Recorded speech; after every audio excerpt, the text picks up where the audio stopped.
Wow, you really dove deep into this personal effectiveness stuff this time. Looks like the 7 habits really resonated with you. Notes, articles, even a whole audio program. Yeah.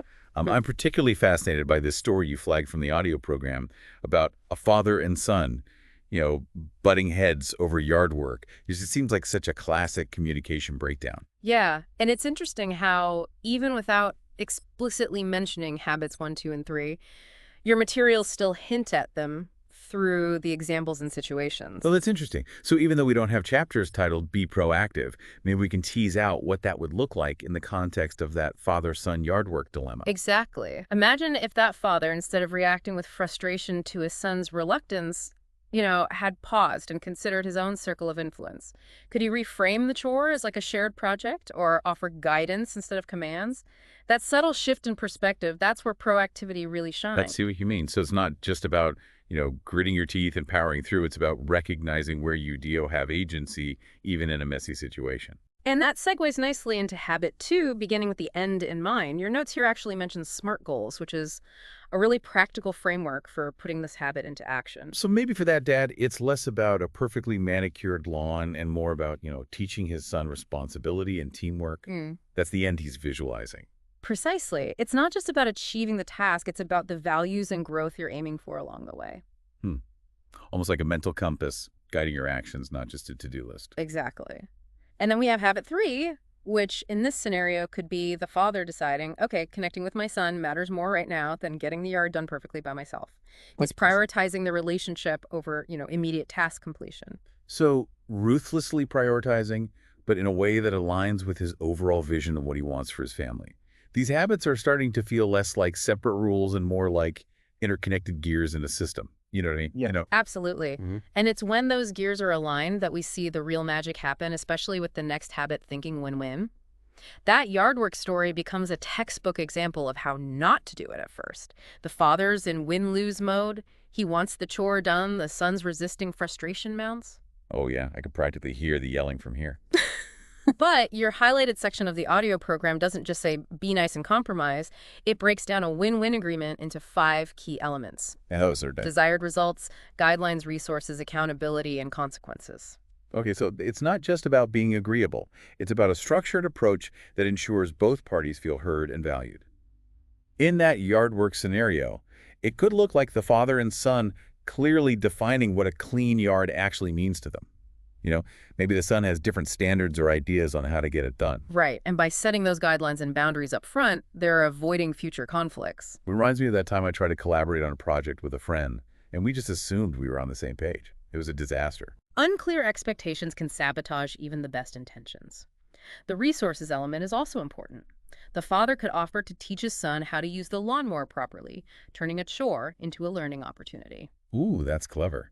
Turning a power struggle into skill building. And then, of course, you need accountability and consequences, regular check-ins to see how things are going, and both rewards A&D consequences tied to how well they're upholding the agreement. Right. It creates a framework for mutual success, not just one person dictating terms. And this win-win thinking isn't just for parent-child dynamics. It's applicable to any relationship. Work friendships, romantic partnerships. Okay, this is making me rethink how I approach everything. Yeah. But before we get too carried away, let's dive into habit 5, because that seems especially relevant to this father-son communication breakdown. Seeking first to understand, I'm sensing this is where things really went wrong in the yard. It's so common, though. We're often so focused on getting our point across that we miss the crucial step of truly listening to the other person. Your audio program calls this craving to be understood emotional air. We need it like oxygen, but so often we're all trying to exhale at the same time. Exactly. And that's when you get communication suffocation. Everyone's talking, nobody's truly hearing. But this story about the professor and his rebellious son that you've highlighted really brings it home. The father was so stuck in fix-it mode that he couldn't even see his son's pain. Yeah, he had all these assumptions and biases. The professor had labeled his son as rebellious, and that colored all his interactions. Only when he stopped trying to be understood and genuinely sought to understand his son's perspective did the relationship begin to heal. That shift from problem solving to simply listening, that's where the real transformation happened. It makes you wonder how many conflicts could be avoided if we all practice this more. Have you ever had an experience where simply feeling truly heard by someone made all the difference? Absolutely. It's a powerful feeling, and it reminds us that sometimes the most effective communication isn't about finding solutions, but about creating space for understanding. Okay, I'm already feeling a bit more zen just thinking about this. But we've got more habits to unpack, and I'm curious how this foundation of understanding leads to the next level synergy. Well, imagine if that father, having truly listened to his son's perspective, didn't just impose his own solution, but instead said, okay, how can we make this yard work situation work for both of us? That's the spark of synergy, valuing differences enough to find a third, better way. So instead of the typical compromise where maybe the son grudgingly does half the work, they actually brainstorm creative solutions together. Like maybe the son hates mowing but loves weeding or has ideas on how to make the work more fun. Exactly. And this is where your example of the window dispute is so illuminating. One person wants it open, the other wants it closed. Hmm. Compromise would be leaving it halfway, but synergy digs deeper. WHY, do they want those things? Fresh air versus papers blowing around? Maybe a window in another room satisfies both needs? Wow, I never thought of it that way. It's like those optical illusions where you think there's only one solution, but then you shift your perspective and a whole new image emerges. This synergy thing is powerful stuff. It is. And think about how it applies to your own life. Yeah. Team projects, negotiating with roommates, even just deciding what to eat for dinner.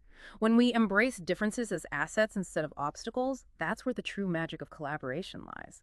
I'm starting to see how these habits build upon each other. Proactivity gives you the power to choose your response. Beginning with the end in mind keeps you focused on the big picture. Win-win seeks mutual benefit. Seeking to understand lays the groundwork for empathy, and then synergy takes it all to the next level. And that brings us to the final piece of the puzzle.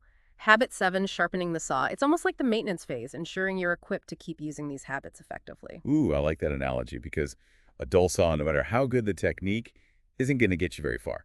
But we're talking about more than just physical sharpness, right? Absolutely. Your materials highlight 4 dimensions of renewal: physical, mental, spiritual, and social emotional.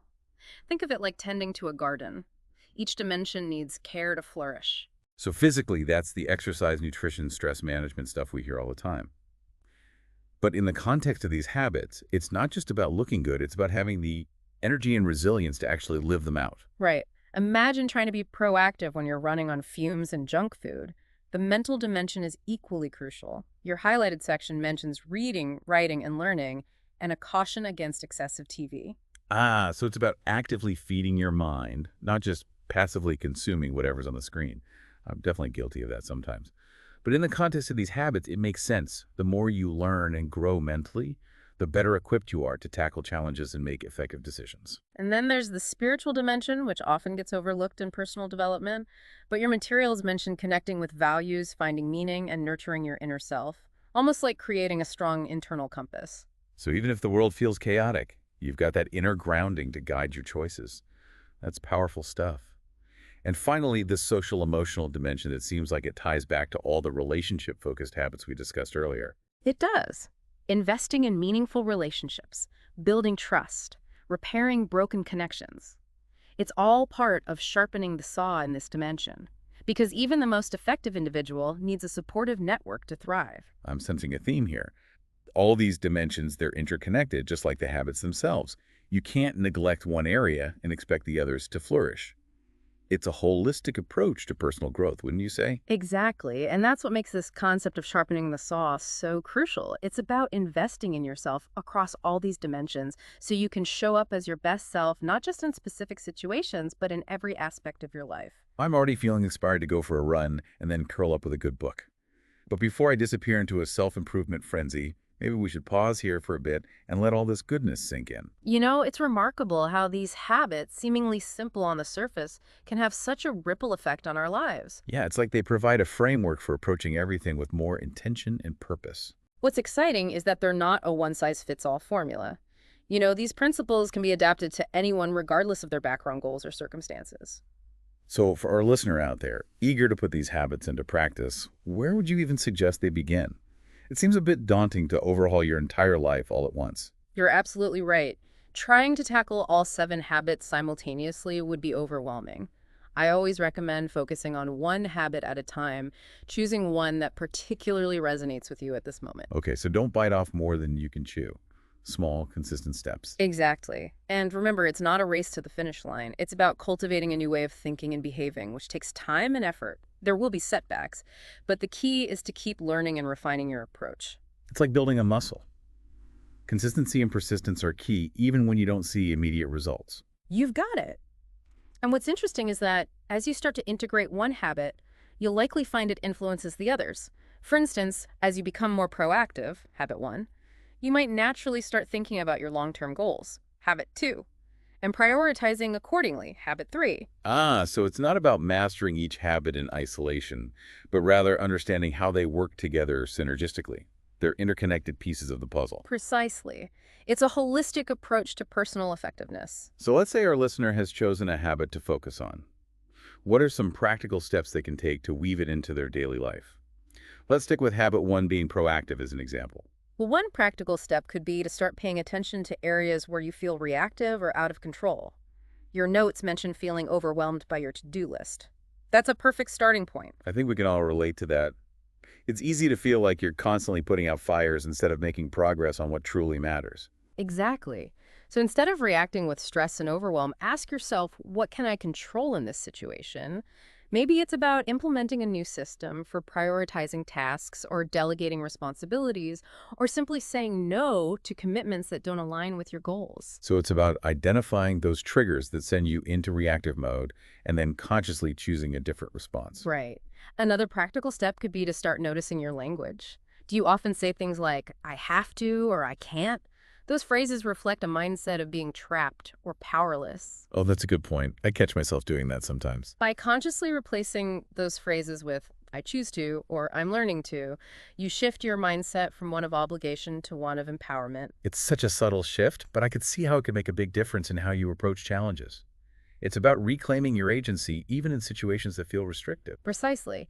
And as you start to experience the positive effects of these small changes, it reinforces your commitment to being proactive in other areas of your life. Okay, this is all starting to make sense.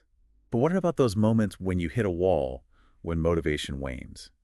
How do you stay committed to personal growth when it feels hard? That's where it's crucial to reconnect with your why. Why did you embark on this journey in the first place? What kind of person do you aspire to be? What impact do you want to make on the world?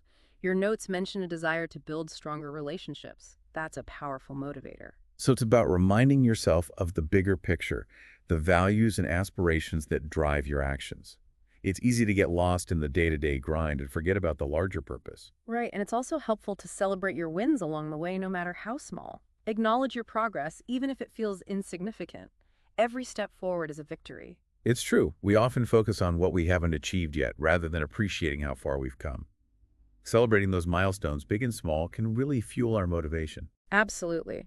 And remember, personal growth isn't a solo mission. Don't be afraid to reach out for support, whether it's a friend, family member, mentor, therapist, or a supportive online community.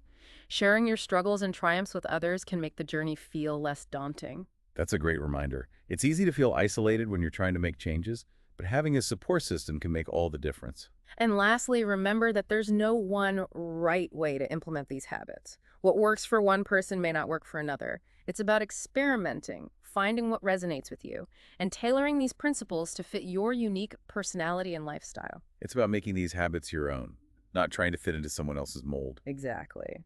The beauty of these principles is that they're adaptable and flexible. It's a process of self-discovery, and the more you explore, the more you'll learn about yourself and what you need to thrive.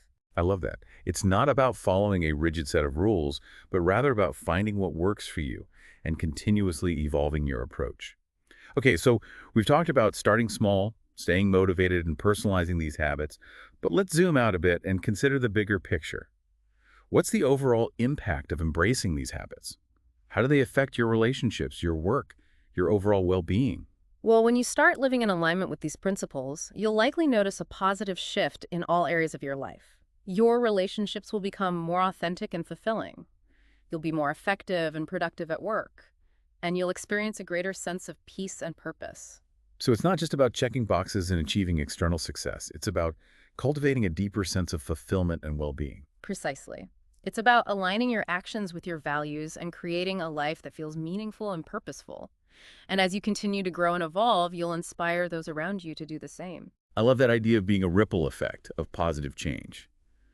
But before we get too carried away, perhaps we should pause here for a moment and let all of this sink in. Okay, we're back, and my brain is like buzzing with all these insights about the 7 habits. You've really absorbed a lot from these materials. Yeah, and you know what strikes me is that they're not just a set of rules to follow. It's more about a shift in mindset, like a new way of approaching life with more intention. I agree. It's a process of continuous growth and refinement.